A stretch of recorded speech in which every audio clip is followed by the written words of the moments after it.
It is the 4th of September. Rabbi Levitt, Nehemia. Okay. Nehemia.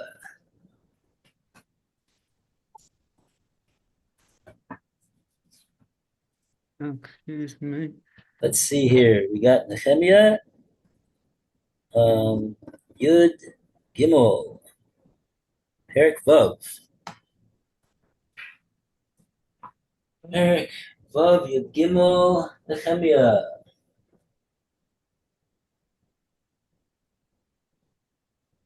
Right. Oh, so we're in the middle of a big drama over here. Nehemia. So he's realized that this Shmaya that he's talking to is a cheat and a liar, and he can't trust him. It wasn't and so now he's what is he going to do?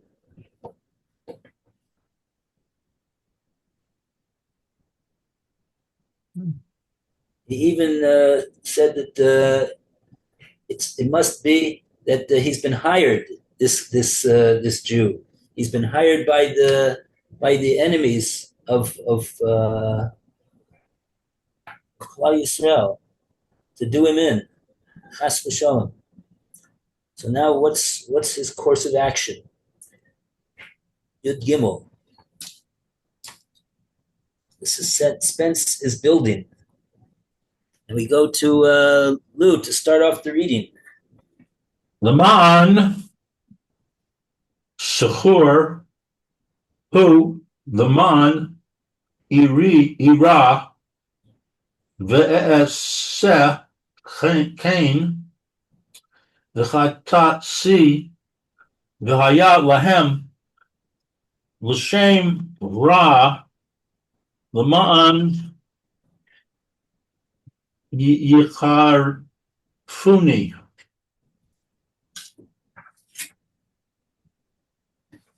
Harfuni. It was because he was a hireling, so that I would be frightened, comply, and sin. So that they would have a scandal with which to humiliate me. It was because he was a hireling. Because he was a hireling, Shemaiah had told me that I was to be murdered and should seek refuge in the sanctuary. According to Rashi, Ri Mitrani, Ibn Ezra, and Mitsudos. So that I would be frightened, comply, and sin. There was no truth in all of Shemaiah's message. Its purpose was simply to frighten me into sinning and entering the sanctuary, according to Rashi, Ralbag, and Mitsudos.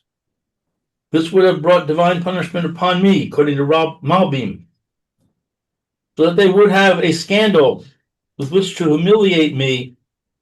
Their plot was to humiliate me by advertising my sin, according to Rashi, Mitsudos, and Rimitrani, or by advertising my cowardly behavior in taking refuge behind the locked doors of the sanctuary, according to Ibn Ezra.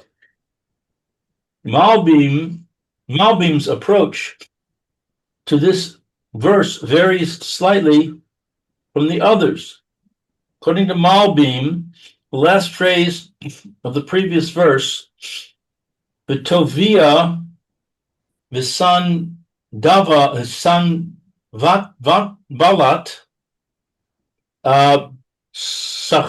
Sicharo, Tobiah, and or son Balat had hired him. Explains only the motivation behind Shemaiah's actions. He was bribed. This verse goes one step further and explains the plan to entrap Nehemia. This plan had a twofold purpose. One, to accuse Nehemia of hiring a false prophet for his own personal gain. Two, to frighten him into sin and ultimate humiliation. Malbim's reasoning is based on the following. The phrase Leman Sachor Hu is understood so that it might be claimed that he was a hireling, i.e., so that it could be claimed that Nehemia had hired Shemaiah to proclaim him as king. The phrase beginning Leman Ira, so that I would be frightened, expresses the second purpose, to frighten Nehemia into entering the sanctuary. This would cause Nehemia to sin and suffer divine punishment. Thus the words "and sin," and it would create a scandal against him. His enemies would advertise that he had desecrated the sanctity of the temple building by entering it illegally.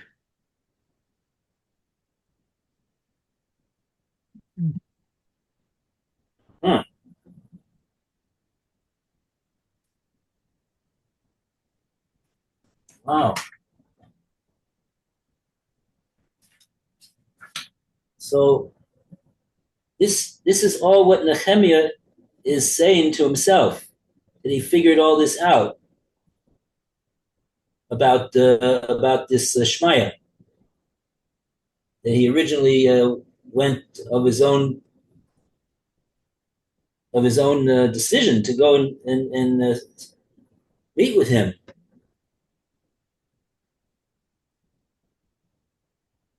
Wow. Okay. Yadalit.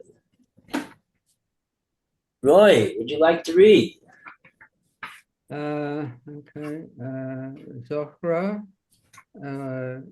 Elohai, Letovi, Ulasanablat, the Kama So, Aile, Begam, Lenoadia, Hanavia, Ulaveser, Hanavim, Share, Hayu, Miorim, I'll see. 14. Remember my God, Tobiah and son of Sanballat, according to these their deeds, and also Noadiah, the prophetess, and the rest of the prophets who were frightening me.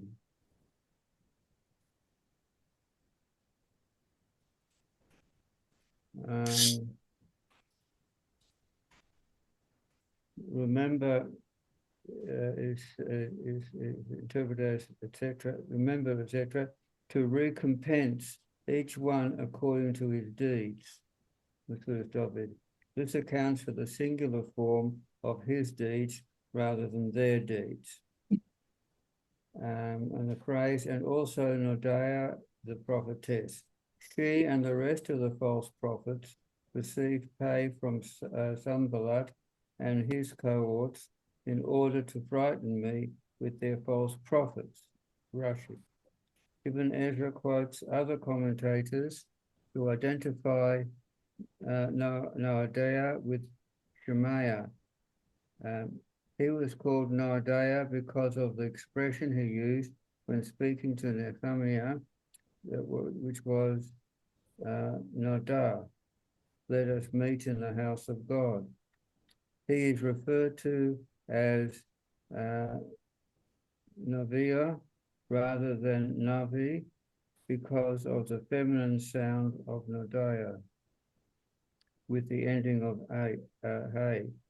Ibn Ezra himself, however, prefers a view that Noadiah was indeed a woman, a false prophetess, who prophesied falsely concerning Nehemia. He is concerned with Scripture's failure to mention Shemaiah, who was the most prominent actor in this scenario. He accounts for this omission by interpreting the word "become" and also as assuming that he prayed to God to punish Shemaiah and Noadiah as well, although he did not play a major role in this plot. Midrash Ezra agrees with the commentators who identify Noadiah with Shemaiah, adding that he was called a Neviah as an expression of contempt.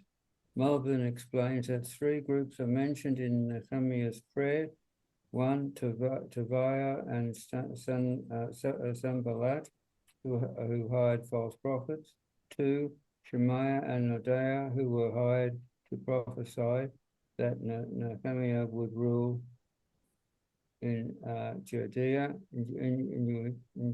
Judea, and three, the other prophets who were hired to cast fear on Nehemiah. Okay. That's all I've got.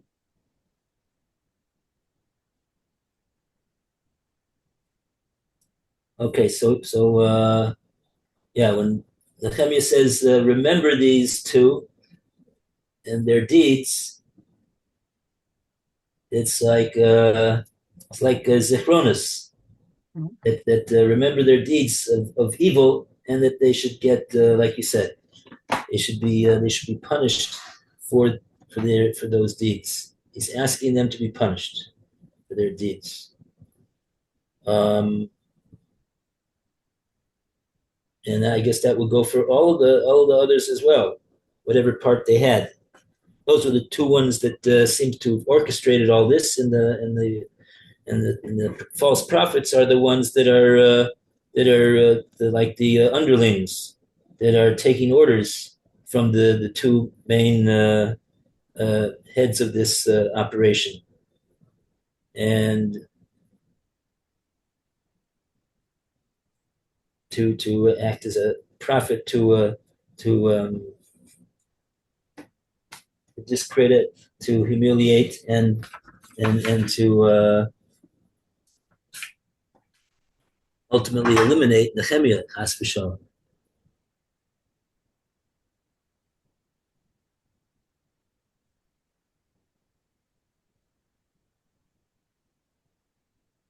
That was the idea, to intimidate Nehemiah, and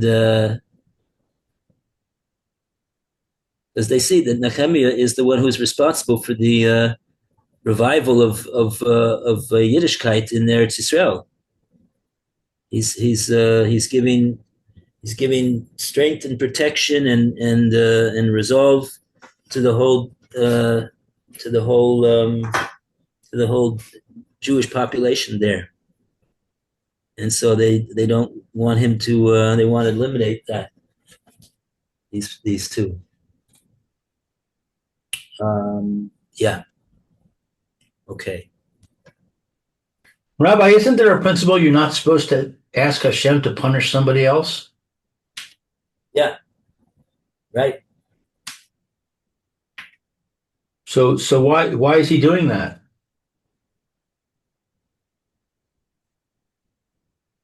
Well, generally, why is it that person number one wants to ask Hashem to punish person number two? Because person number one has a dislike of person number two. He doesn't like the fact that he did X, Y, and Z, and really it may be totally unjustified, and it's not really so. It's not really for the sake of any greater cause other than his own covet. Over here, what Nehemiah is l'chora asking for is he wants these two people to be be taken out of commission so that they won't cause any more trouble, because what they're doing is they're endangering the safety and the success and the rejuvenation of Klal Yisrael and Eretz Yisrael. So it's not simply just that they affronted Nehemia's honor. There's a real need for them to be uh, um, their activities to be neutralized. That's how I'm understanding that they would be punished. They'd be punished by their activities being neutralized. That's what Nehemia is asking Hashem for. He's not specifying what Hashem should do, but he's asking Hashem to do it according to what they deserve. Is that right? Yeah, it does sound like not really so much what I'm saying. They're being punished according to the deeds that they did. They did very unjustified and seriously um, um, endangering things to the Jewish people in Eretz Israel, and they should be punished for it because of the avera involved. It sounds like punishment means avera, not simply that we want to take them out of, remove their influence and remove their ability to operate. A slight diversion. What does the words of Metzudas say actually? What does he say? We have a Metzudas over here. Yeah? Yeah, it sort of related to today. I'm sure a lot of us are saying, Hashem, please eliminate all our enemies or kill all our enemies. We shouldn't really be saying that, should we? Or we could? Or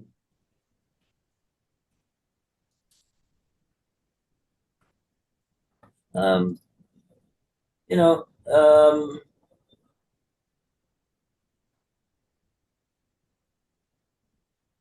other words, what could Nehemiah have done otherwise? He could ask to Hashem to protect him and protect the Jewish people from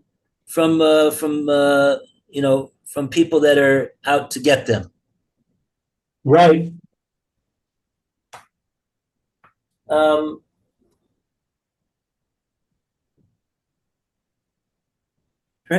Yeah, perhaps. I mean,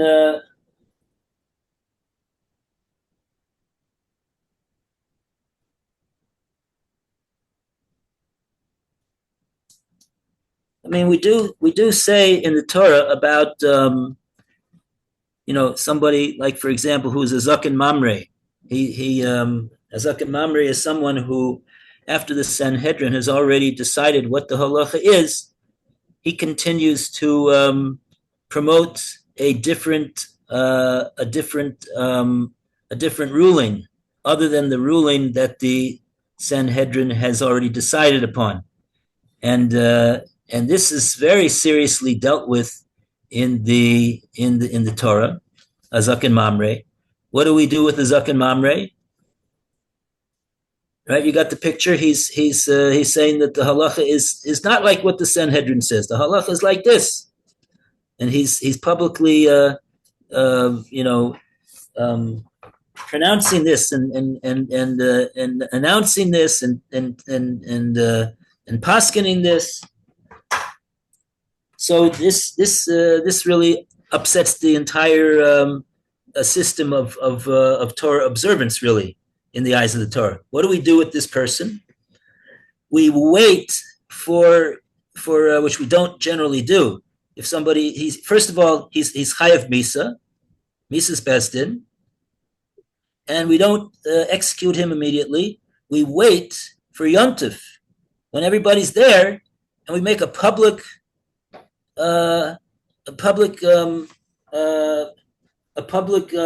display of the whole matter. And the Torah says, "Kadesh yishmu v'yiro," so that everybody should see what was done to him, and they should be afraid to do anything like what he did. So it wasn't simply a matter of giving him his just desserts, but it was a matter of of um, of deterring other people who might have thought that this would be something that they would also do. So perhaps that is that's the rationale behind Nehemia. It's not simply a matter of somebody who did something to me and he was pogea in my covered, and therefore I want Hashem to punish me. It's a totally private matter, and rather than a person asking Hashem to do that, he should rather learn chovos halevavos and realize that everything that happens to a person is min hashamayim, and this person that did that to me is not. It would have been done by somebody else. It was. He happened to be the shliach. So what? What's it have to do with me?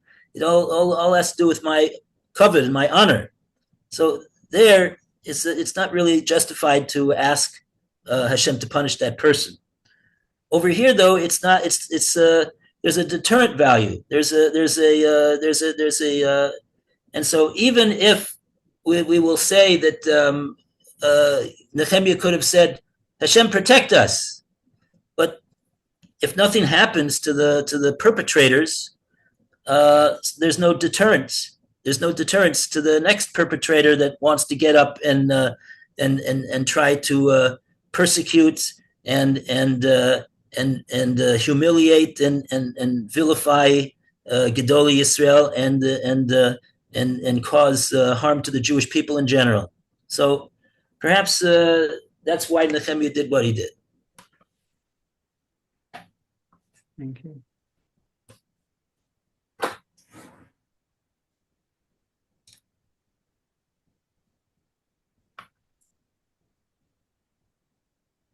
Okay.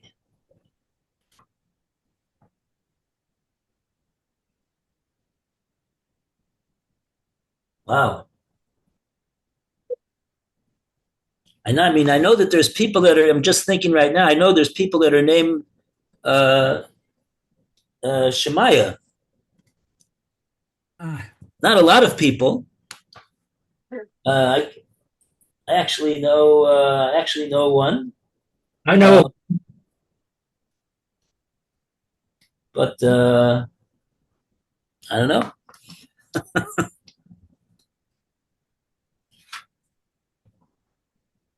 We do have a well-established minhag to name children after tzaddikim and not after rishoyim. Right. Maybe it's meant to be Shemayim, heaven, or something like that. Okay, Tesvav. We go to Meir. Okay, it says,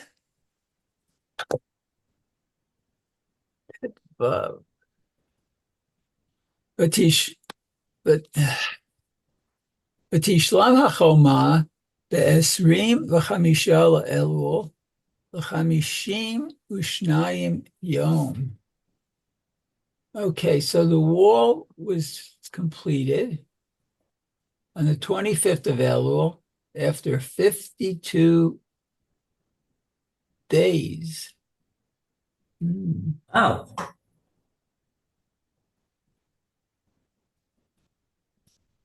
That's not a long time. Wow. Maybe it will explain what they needed to do to finish it. Okay, so we have some comments here. Vatishlam hachoma. The wall was completed. Although the wall was now completed, the doors were not fixed until the 17th of Iyar. Oh. 7th, actually. Oh, the 7th, I'm sorry. The 7th of Iyar.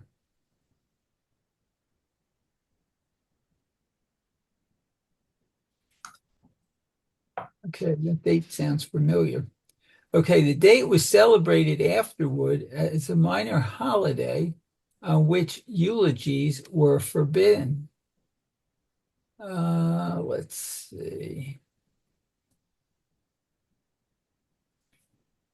Scrolls of Fast, an ancient document written by Hananiah ben Chizkiah and his colleagues. That's in the Gemara. During the period of the Second Temple. It records all the days when miracles occurred for the Jewish people during the Second Commonwealth. These days were celebrated as minor festivals. Wow. Yeah, maybe you've heard of this. It's called Megillus Tinus. Oh. So they bring in here from the Gemara in Shabbos that this was actually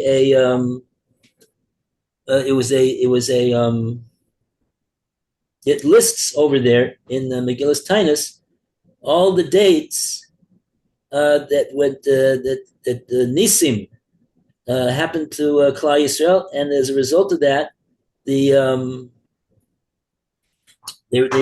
said you can't do a Tinus, you can't do a Hesped.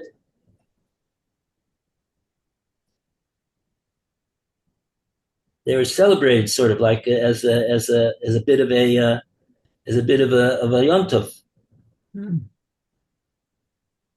I don't know how many days there were that was just listed over there. All the nisim that happened to Klal Yisrael. Interesting. Yeah. It doesn't sound on the face of it that if the doors were affixed to the wall that would be a nace, but maybe I guess we would say it's one of the nisim, the hidden miracles. They managed to do it despite all the difficulties and the obstacles and opposition that they encountered. Okay. Weiter, Meir. Okay. Ve'esrin v'chamisha le'elul, on the 25th of Elul.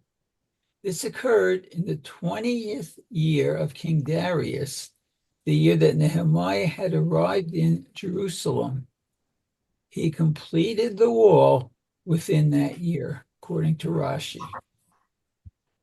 And the next one, L'chamishim u'shnayim yom, after 52 days. The wall was completed 52 days after it was begun. That's Rashi and Rimatrani. According to Ibn Ezra, however, the 52 days are reckoned from the sending of Sanballat's letter. In any case, the threats made by Sanballat and the enemies caused Nehemiah to strengthen his resolve and complete the wall in only 52 days. That's Rawbag. Wow, interesting.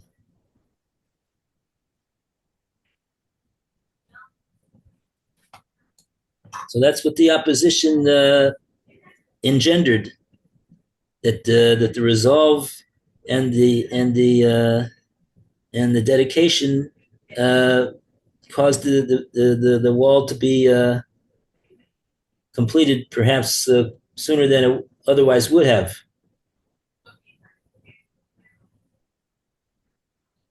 Okay. All right, Pusik, we got time? Oh, no. We have no time. Okay. All right. Yeah, tomorrow is my Dirshu Mivchan, Bezras Hashem. So we'll meet next time we'll meet will be Yom Rishon, Bezrat Hashem. Thank you. Okay, very good.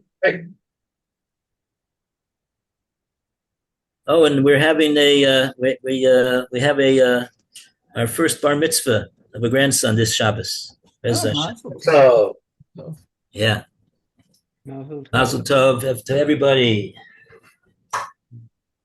Thank you. Have a good Shabbos then. And we'll see you, Mr. Hashem, on Sunday. Yom Bez Tov. Hashem. Okay, so we'll be back for the next shir. In the meantime, though. Mhm. sounds good. Okay, Mayor. All the best. Okay, be well. Have a good Shabbos, Rabbi Levitt. Shabbos.